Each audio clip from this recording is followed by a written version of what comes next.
ተሰጥ ህዝቡን መስማት የሚፈልገው ነገር ላይ ታርጌት እንድናደርግ እናደርግ። አሁን እናንተ እዛ ሆናችሁ ልጅቷን በህይወት መኖሯን ሄዳችሁ ቼክ ያደረጋችሁበት ጊዜ መቼ ነው? የተወከለው ሰውዬ ሄዶ ያየበት ነገር ምንድነው? የተከፈለ ያልተከፈለውን ነገሮች ለማረጋገጥ ኤምባሲ ውስጥ በህጋዊ መንገድ እዛ የተከፈለበትን ፕሮሰስ አድርጎ ቢጠይቅልን ልናቅ እንችላለን ወይ? ህዝቡ ሊረዳ ይችላል ወይ? እቺ ሶስት ጥያቄ ብቻ በፍጥነት ይመልስልን። በህይወት ሄዳችሁ ቼክ ያደረጋችኋት መቼ ነው? ሌላን ጉዳዩ ስለሷ ስለሆነ ነው። ወላሂ ተቅሪበን ባለፈው ለሌላ ቲም እንደነገርኳችሁ ይመስለኛል ዛሬ ካልሳሳትኩኝ ዛሬ 5 ወር አካባቢ ዛሬ 5 ወር አካባቢ የታሰረችበት እስር ቤት የኤምባሲ ተወካይ ሄዶ በስነ ስርዓት ገብቶ አናግሯታል። አንቺ አሁን የሞት ፍርዱ ተንስቶልሻል አይዞሽ ምናምን ብሎ በደንብ አበረታቷት ነው የወጣው እና ልክ እንደወጣን ለሌላ ቲም አስታውሳለሁ ነግሬያቸዋለሁኝና ዛሬ 5 ወር እንደዛ 4 something እንደዛ አካባቢ ከኤምባሲም ተወካይ ሄዶ ያለችበት እስር ቤት ገብቶ አናግሯታል። የሚነገርን ነበር የምንሰማውላችሁ ድምጽ የሚሰማ ከሆነ የሚነገር ነው። ድምጽ ይሰማል አቡ አሚራ። እና ሁላችንም ያው የሚነገረንን ነበር የምንሰማው በሚዲያ ላይ ገንዘቡ ተከፍሏል፣ ለሟች ቤተሰቦች ገንዘቡ ደርሷቸዋል፣ እሷ ሰላም ልትወጣ ነው። ይሄን ከናንተ እየሰማን ነው ለሚዲያው ኢንፎርሜሽን ስንሰጥ የነበረው እውነት ለማውራትና በቂ መረጃ ያለን እኔም እንደ ቲም ሌላም በእርግጠኝነት በኮንፊደንስ የምናገረው ከዚህ ሀገር ከኢትዮጵያ ንግድ ባንክ ወደ ሳውዲ ኤምባሲ ገንዘቡ መላኩን ነው በኮንፊደንስ የምንናገረው ኤቪደንስ ስላለን ማለት ነው፣ መረጃው ስላለን። ከዛ በኋላ ግን እርግጥ እናንተም ቀላል የሚባል ስራ አይደለም እየሰራችሁ የነበረው። ከዛ በኋላ ግን ያለው ሲቹዌሽን እኛ ኢንፎርሜሽኑ የለንም፣ ከናንተ ነው መረጃ የምንሰማው። ሌላ ልትፈታ ነው የቀራት ጊዜ ይሄን ያክል ነው ስትሉን የነበረው ያው ኮሚቴዎቹ ናችሁና እኔ አንደኛ እንደው ሰፍዩ እነዚህ ኮሚቴዎች በስም ብናቃቸው ኦሬዲ ሚዲያ ላይ ወተናል፣ አሁን በስም ቢታወቁ። ሁለተኛ ያኔ በቴሌግራም ግሩፕ ላይ ስንጠይቅ ታስታውሱ ከሆነ አይ ቲንክ ኢብሮም ሰፍዩም ተስፋዬም ሁላችሁም እሱም ታውቃላችሁ ብዬ አስባለሁ ጠይቀን ነበር።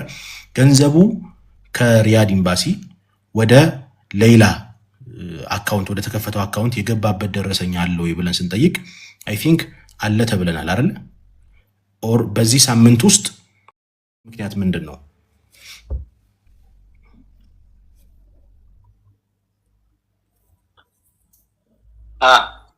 አቡ አሚራ ጨረሰ? አዎ ቀጥል። ከፍተኛ ፍርድ ቤት የሚያውቀው ማለት ነው። ግልጽ ነው። መጀመሪያ እሱ ገባኝ ግን እኔ የምለው ማለት ነው ያላችሁ ትራንስፈር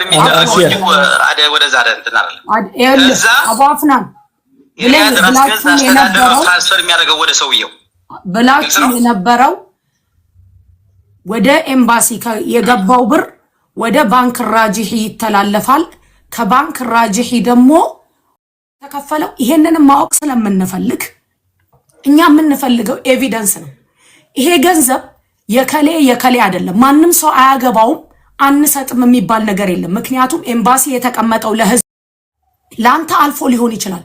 እኛ ግን የላክነው ብር የደረሰበትን የላክነው ብር የደረሰበትን ቦታ ማወቅ ስለምንፈልግ የገባውንም ብር መጠን ማወቅ እንፈልጋለን። ምክንያቱም እኛ ከኢትዮጵያ የላክነው ብር እጃችን ላይ ደረሰኛለን፣ አንድ ብር ሳይጎድል እንደላክን የቀረውን ብር ደግሞ ይቀመጥ ብለን ለህዝብ ሙስሊሙም ክርስቲያኑም የቀረው ብር ይሄ ነው ብለን እናስረክባለን ብለን የተቀመጣለን። ስለዚህ እነዚህ ሁለት ነገሮች አልፏል አትበል ወንድሜ አቡ አፍናን።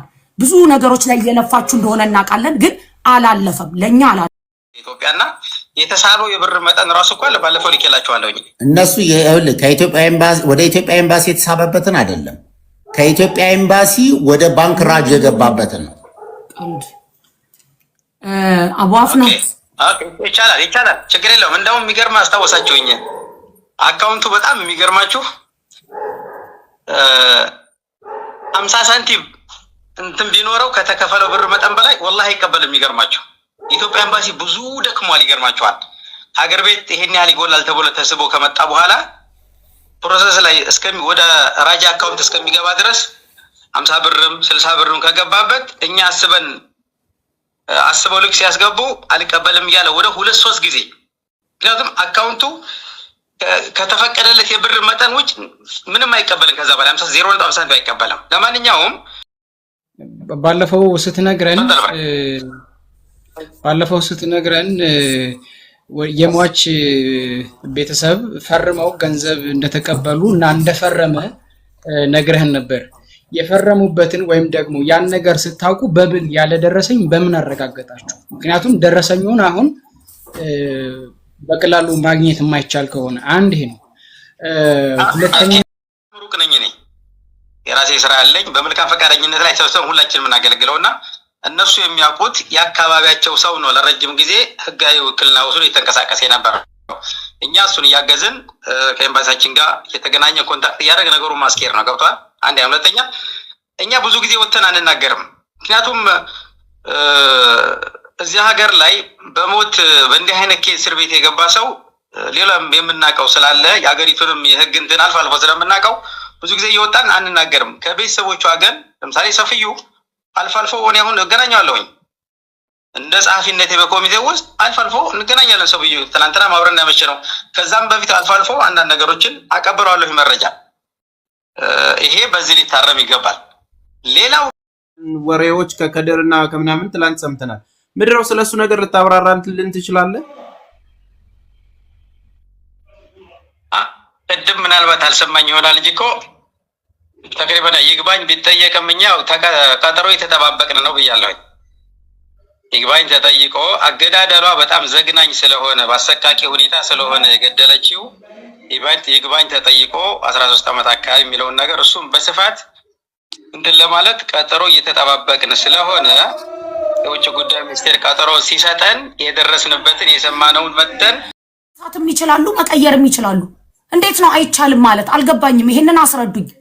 አይቻልም አልተባለም እኮ አሲያ፣ እሱ ነው ሊያስረዳን የፈለገው እኮ ገና እየሰማነው ነው። መስጠት አይፈልጉም ማለት እኮ ይሄንን አሳልፈው መስጠት አይፈልጉም እዚህ ድረስ ስለተደረሰ። ወንድም ያነሳው ነው ይኸውልህ። አሁን ወንድም ያነሳው ጥያቄ አሊት፣ እሺ አሁን ወንድም ያነሳው ጥያቄ ጠበቃ የመቅጠር ወኪል የመቀየር ሁሉ አንስተን እኛ ከኢትዮጵያ ኤምባሲ ጋር ቁጭ ብለን ተነጋግረናል። ገብቷል አይደለም? ማንጋ ከማን ጋር ከአምባሳደር ሙፍታር ጋር ከዑመር ጋር ከማን ጋር ፐርሰናሊ ከማን ጋር ጉዳዩን የያዘው ዲፕሎማት አቶ ተማም ራሱ ማለት ነው። አሁንም እሱ ነው የያዘው። ከዛ በተረፈ ክቡር አምባሳደርም በደንብ ያውቃሉ፣ በሚገባ ያውቃሉ ይሄን ጉዳይ እና እሱ ጋር ቀርበን ተነጋግረን አይ ጉዳዩ ጫፍ እየደረሰ ስለሆነ ይሄ የሚያስፈልገው ነገር አይደለም፣ ትዕግስት እናድርግ የሚል መልስ ስለተሰጠን ነው እንጂ አሁን አንተ ያነሳውን ጥያቄ አንስተናል። አሁንም ቢሆን እንትን የኔ ሐሳብ እድም የነገርኳችሁን ነገር ተመላልሰ ተደጋገመ እንዳትሉኝ እንጂ ይሄን ቀጠሮ እንጠብቅና የደረሰበትን ብናቅና ከዛ በኋላ ወደ ቀጣይ እርምጃ ቢኬድ ነው የሚሻለው። ቀጠሮ መቼ ነው? ቀጠሮ ይታወቃል። እንግዲህ እየጠበቅን ነው። ልክ ለኢትዮጵያ ኤምባሲ ደወልላቸው መጨረሻ ጥያቄ አለኝ። መጨረሻ ጥያቄ ከዛ በኋላ ነው ይወርዳለሁ። አበቃ። ውጭ ጉዳይ ኻርጂያ ጋር ምን ቢሮ ነው የያዘው? ወዛርተ ኻርጂያ ውስጥ ምን ቢሮ ነው የያዘው? ከዛ እኔ ችግር የለም። እኛ ውጭ ጉዳይ